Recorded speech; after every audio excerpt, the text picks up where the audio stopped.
ഇനി നമ്മൾ ഹെൽത്തി ആയിട്ടുള്ള ഒരു ബ്രേക്ക്ഫാസ്റ്റ് റെസിപ്പിയാണ് തയ്യാറാക്കുന്നത്.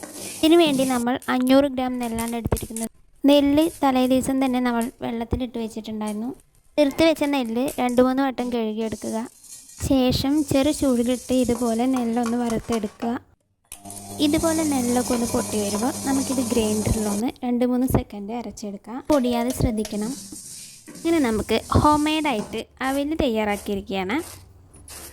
ഇനി നമുക്ക് ഇതുപോലെ ഒന്ന് മുറത്തിലിട്ട് വീശിയിട്ട് നമുക്ക് ഈ തവിടും അവിലൊക്കെ ഒന്ന് വേർതിരിച്ചെടുക്കാം. ഈ ഒരു അളവിൽ നമുക്ക് നമ്മുടെ അവിൽ കിട്ടിയിട്ടുണ്ട്. ഇനി നമുക്ക് ഇത് വെച്ചിട്ട് ഒരു അടിപൊളി റെസിപ്പിയാണ് തയ്യാറാക്കാൻ പോണത്. ഇത് തയ്യാറാക്കാൻ വേണ്ടി 1 ടേബിൾ സ്പൂൺ വെളിച്ചെണ്ണ, 1/2 ടീസ്പൂൺ കടുക്, 1 തണ്ട് കറിവേപ്പില, 1/2 മുറി സവാള, 2 പച്ചമുളക്, ആവശ്യത്തിന് ഉപ്പ്, 1/4 ടീസ്പൂൺ മഞ്ഞൾപ്പൊടി, 3 വറ്റൽമുളക് ചതച്ചത്, ചെറിയ തക്കാളി എന്നിവ ചേർത്ത് ഒന്ന് വേവിച്ചെടുക്കുക. ഇതിന് വേണ്ടി എടുക്കുന്ന അവിൽ നമുക്ക് 2-3 വട്ടം ഒന്ന് നന്നായി കഴുകിയെടുക്കണം. പ്രത്യേകം ശ്രദ്ധിക്കണം, കല്ലില്ലാതെ അരിച്ച് തന്നെ എടുക്കണം.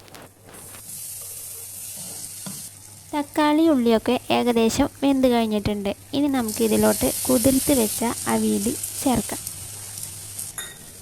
2 സെക്കൻഡ് കൂടി നമുക്കിതൊന്ന് വേവിച്ചെടുക്കണം. ശേഷം നമുക്ക് 1/2 കപ്പ് നാളികേരം ചിരകിയത് കൂടി ഇതിലോട്ട് ചേർക്കാം.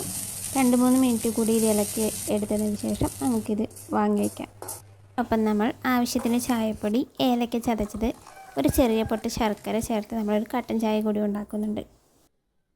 അങ്ങനെ നമ്മൾ ഹോം മെയ്ഡ് നെല്ല് കൊണ്ടുണ്ടാക്കിയ ഹെൽത്തി ആയിട്ടുള്ള അവിൽ മാവ് റെഡിയാക്കിയിരിക്കുകയാണ്. ഇത് നമുക്ക് ഈവനിങ് സ്നാക്സായും ബ്രേക്ക്ഫാസ്റ്റായും ഉണ്ടാക്കാവുന്നതാണ്.